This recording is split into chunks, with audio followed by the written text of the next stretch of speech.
Hey guys, welcome back to Bartlett Arbor Supply. Today we're going to show you another cinch method for working down a spar. It is retrievable, so keep that in mind. Then we'll do this one with a zigzag. So for all the zigzag users, this is another option. So always having a mode of egress out of the tree, just in case of an emergency. This is another way to do it. So before we get started, hit that subscribe button, give us a like on the video, check out the rest of the content. You know where it's at. So what I'm going to do is, let's say this is my spar, right? Working this chunk down. I'm going to still stay tied in for the video for safety purposes, but what you do is we'll start off with taking our spliced eye end, and what I'm actually going to do is just tie off a running bowline. Simple running bowline Yosemite, back up on it, but this time I'll leave a little bit of extra tail. So let's say you didn't have a chicane. This way it might provide that extra friction. So it could theoretically replace the chicane for this. But so we give ourselves a little bit of extra tail, and we're gonna tie our running bowline Yosemite. Remember, anytime you use a bowline for life support purposes, you want to back that up with the Yosemite, just in case, right? Always take a precautionary measure. And before I completely cinch, I'm gonna take a ring, and I'll do an anchor hitch. So boom, boom, run that back through, and that'll be it.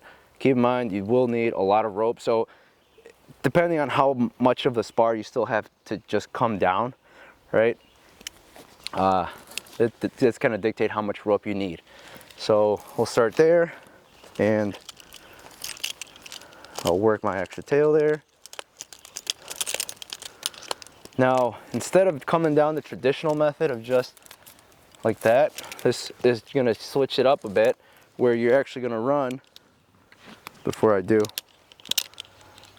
I'll take this guy, my revolver rig, clip it through the eye splice, and that's gonna catch my falling tail. So that will be my retrieval end. But this right here, take a bite of rope, cinch it through the ring like that. Keep in mind, you are working with a lot of rope, so this method might not be for you. It might be for some. Like I said, everybody's got their own style. This is another option, and it keeps your zigzag oriented in a very nice way. So we're gonna deload my akimbo setup, and now I'm gonna start. So I've got all my weight into this system here. So we'll start coming down, and I'll show you the retrieval end once I get down too. So at this point, my zigzag is oriented in a great straight fashion right there, and this is gonna go through the ring, the bite right there. So it's going through the ring, providing that extra friction, and I'm gonna start coming down,